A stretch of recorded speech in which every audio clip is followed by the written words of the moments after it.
Magandang umaga po, maupo tayo lahat.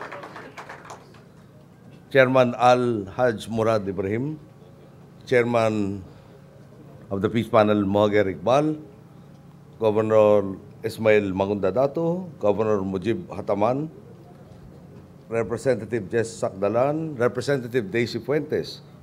Alam po niyo, ito'y Deputy Speaker namin, ako po'y baguhan sa Kongreso.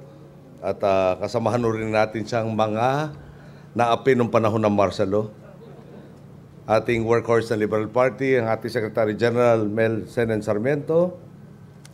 Yung kabinete po, ipapakilala ko isa-isa dahil sila po kasama ko nangangako sa inyo para pag dumating hindi na i-deliver, alam po nyo kung sinong tukuyang sisisihin. Umpisahan po natin sa dulo, ipera na natin yung CAPSEC at saka yung COMSEC. Diretso na tayo sa DepEd, si Brother Armin Luistro. Kalihim ng Transportasyon, Komunikasyon, Junabaya. Si Prosi Alcala po ng Agriculture, yan po maraming commitment sa inyo. Okay. Siyempre si Lu Antonino ng Mindanao Development Authority. Tate Licuana ng Commission on Higher Education. Dinko Suliman ng DSWD. Volts Gasbin ng DND.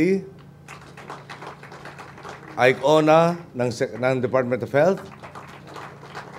At siyempre, yung pinaka-importante po dito, yung sa budget and management, dahil baka hindi magpalabas ang pondo, Butsabad. So, liliwanagin ko lang ulit, pag may kulang, tukuyin po niyo yung sekretaryo na kulang, at idamay niyo si Butsabad dahil siya po ang may tangan ng pananalapi. Okay? Ating pong Chief of Staff, Manny Bautista, and the Major Service Commanders, Lieutenant General Lauro Catalino de la Cruz, Vice Admiral Jose Luis Alano, Lieutenant General Noel Coballes, PNP Director General Alan Purisima, representatives of our international partner organizations, members of the MILF Central Committee and the Peace Negotiating Panel, beneficiaries of the different services of the government and members of the MILF community, fellow workers in government, honored guests, mga minamahal ko pong kababayan, Assalamualaikum. Nagsimula po ang kasalukuyang kabanata ng ating paglalakbay tungo sa kapayapaan, hindi rito sa Sultan Kudarat at hindi rin sa Maynila. Una ko pong nakaharap ating kapatid na Al-Haj Murad Ibrahim sa bansang Hapon noong Agosto ng 2011. Medyo naging masalimuot po ang pagmumuni ukol sa una kong pakikipagkita kay Al-Haj Murad. Natural ang magkaroon ng mga agam-agam kung maganda ba ang may dudulot ng aking personal na pagharap sa liderato ng MILF. Sa huli, nagdesisyon po tayo. Kailangan magpunla ng tiwala upang sa wakas ay may usad na ang Pilipinas tungo sa landas ng kapayapaan. The first seeds of trust were planted as the MILF leadership and I met face-to-face in Japan in August of 2011. We watered those seeds with patience and fortitude and nourished them with hope. When some quarters called for a blanket all-out war against Moro rebels in October of 2011, after a bloody encounter between lawless elements and the military, we responded with a targeted pursuit of all-out justice against the bandits involved. And again, we'd like to thank the MILF also, who are our partners in seeking this all-out justice. The peace negotiations moved forward unhindered by secrecy and manipulation and propelled by solidarity towards the shared goal of empowering every Filipino in the ARMM. Others have stumbled in the past, and we were determined not to make the same mistakes. We were determined not to succumb to indiscriminate, knee-jerk reactions born out of anger, or to cast aside true consensus or favor concealment over transparency in negotiations. And so, in October of last year, the first fruits of our hard work became enshrined in a framework agreement on the Bangsamoro, which was signed by both panels and was witnessed by Moro, civil society, and government stakeholders in Malacanang. At ngayon po, ang ipinapakita natin sa pamamagitan nitong Sadyahatra Bangsamoro program, hindi na kailangan maghintay ng mahabang panahon upang madanas ang pagbabago. Ang pwedeng simulan o ipatupad ngayon, sisimulan at ipapatupad natin ngayon. Hindi na kailangan tumanda ng 11,000 benepisyaryo ng MILF nang hindi nasasaklaw ng PhilHealth coverage o ng Cash for Work program. Hindi na po kailangan mamuti ang buhok ng mga komunidad sa kakahintay. At kung katulad ko po, wala na mamumuti. No? Talaga napakatagal po nun. Para ma-upgrade ang inyong pong mga health facilities. Hindi na kailangan magabang ng 500 kabataang Moro na maraming taon para makapag-aral dahil sa ipapamahaging mga scholarships sa ilalim ng programang ito. Our goal, to accelerate the transition of MILF communities steeped in armed struggle to a productive citizenry that buys into the national agenda and contributes to our shared goal of equitable progress. When once they treated themselves with herbs from the jungle, soon they will have health insurance and will be cared for by trained doctors and nurses in state-funded health centers. When once children were taught merely the histories of suffering inside their madaris, soon they will also learn that peace can triumph so long as we open our hearts and allow ourselves to trust our fellow men. And when once they felt oppressed under the cloud of conflict, soon they will feel empowered, illumined by the daylight of peace.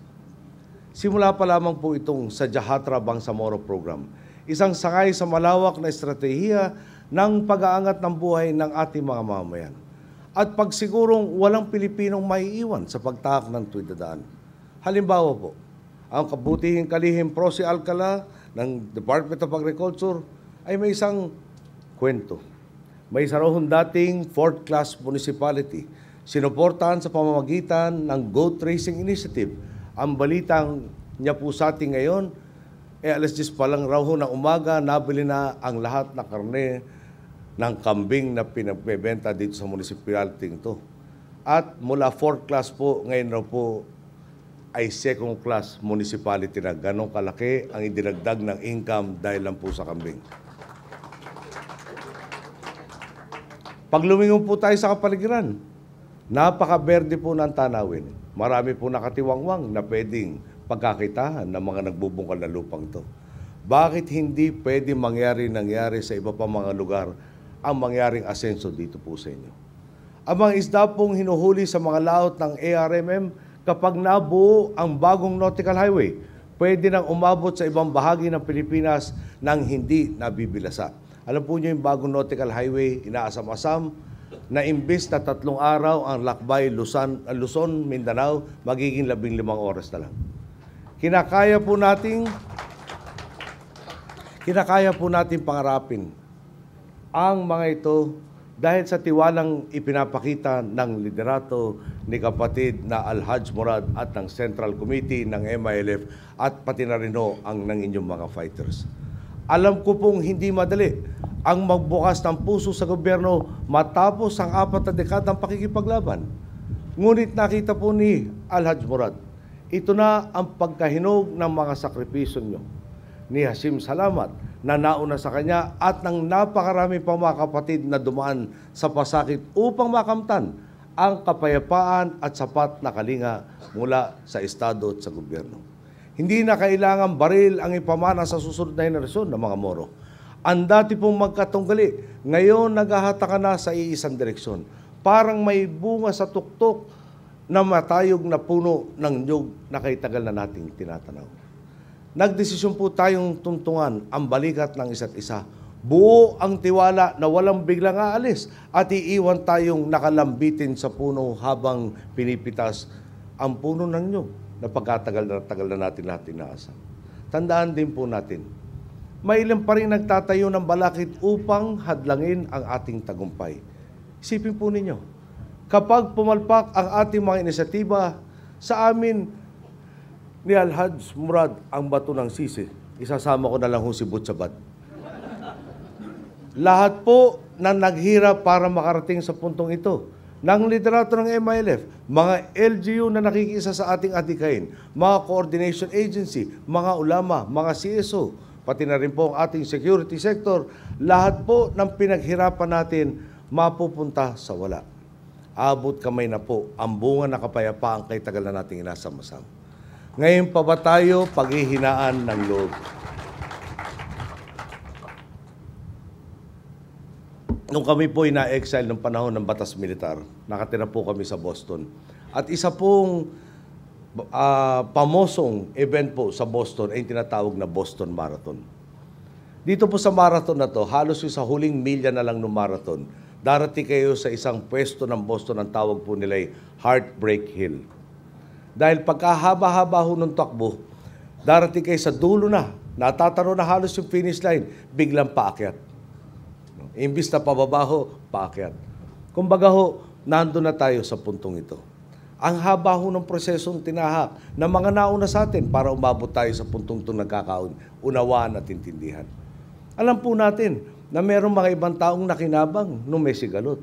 Alam rin natin na mayroon pa rin naghahangad na ibalik yung dating sitwasyon na may ilan naghahari-hari at ang nakakarami ay naaapi.